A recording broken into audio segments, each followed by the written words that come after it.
The May issue of Down East magazine is now out. It, in the cover, implores us to jump into summer. That's an idea that I'm on board with. I think that Will Grunwald, the editor of Down East, who's also a summer guy, agrees. We're happy to have summer coming along. Oh yeah, I'm ready. Agreed. Okay, let's talk about some of the articles in this issue. We'll begin with a profile of a former Major League Baseball player named Micah Johnson, who is now an artist in New York. Tell me a little about him. Yes. Really interesting background. He was a pro ball player, bounced around from team to team and was up and down between the majors and minors over his career, but along the way realized that he had a real passion and knack for painting, and I think was actually encouraged by Dave Roberts, who's the manager of the Dodgers. Right. And so when he retired, he decided to really go all in on his artwork, and just last summer opened a gallery in New York, and does a lot of sort of very modern portraiture, very interesting stuff. And it's not like a gimmick that it's like, oh, ex-ball player. Right, he's not doing this kind of kitschy painting stuff. I mean, he is legit and really passionate about his work. Yeah, if he had never played baseball in his life, his work would be worth checking out regardless. Yeah, and I'd never heard of him, so that's a really neat story. Let's move on to another one that looks at efforts to preserve habitat for bobolinks in Maine.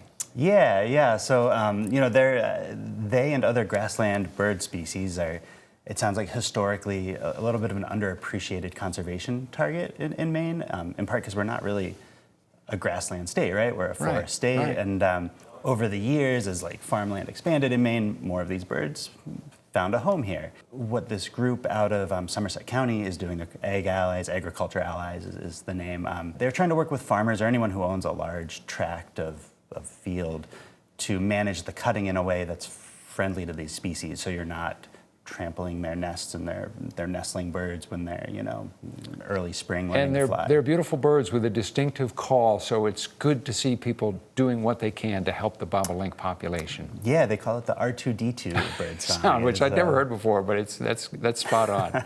Let's turn to the Great Scavenger Hunt, which has been a feature that you guys have had in the magazine for several years now. What, in a nutshell, is the Great Maine Scavenger Hunt? Yeah, it's our semi-competitive guide to having a great Maine summer. 28 tasks or experiences around the state that most people can just cherry pick from that list and do what sounds interesting, but some people go all in and for pride and prizes try to do them all. And some of them succeed and hit every single spot. Surprising number do every year. Let's talk about just a few of them. We'll begin with Lakewood on Mount Desert Island. Yeah, Lakewood is a wonderful little pond, despite the name. That's part of Acadia National Park, but is a little bit off the beaten path, and I've been there a handful of times. It's never crowded, which is not something you can say for most of the park in the summertime. That's a rare feature in the park. So it's a great place to cool off and escape the crowds. A very different kind of destination is the Mr. Bagel Shop on Forest Avenue, busy stretch of road in Portland. Why is that on the list? Yeah, right. Not the place you'd expect to send people necessarily. I was in the middle of surprised to see that included. Yeah, as a historical footnote, it's the original Mr. Bagel location, and it's owned by the daughter and son-in-law of the original owners. And the backstory here is that I guess the son-in-law, he was feeling sort of down about the business for a stretch of time. And around that same time, watched the movie Everything Everywhere All at Once, which is loaded with Buddhist and Taoist philosophy.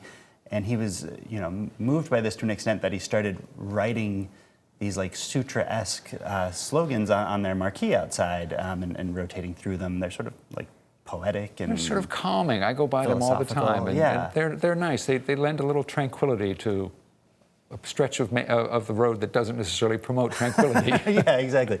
So, go for a bagel, but also go to check out the sign. Get your picture taken under the sign. Let's end quickly with the main attraction water skiing team in Sanford. Yeah. These guys. Have you ever water skied? I have. Yeah, I've tried it once. Not when the I was way younger. they do. Yeah, I was not a natural. I retired really quickly. But which makes me appreciate all the more that the things that they're doing on the water are amazing. Human pyramids, crazy jumps, all sorts of stuff, and they do free shows, I think, weekly throughout July. Yeah, it's really entertaining stuff. All right, we got to leave it there. It's all in the May issue of Down East. Will, thanks so much. Yeah, thanks, Rob. Stay with us. We're going to be back with more of 207 right after this.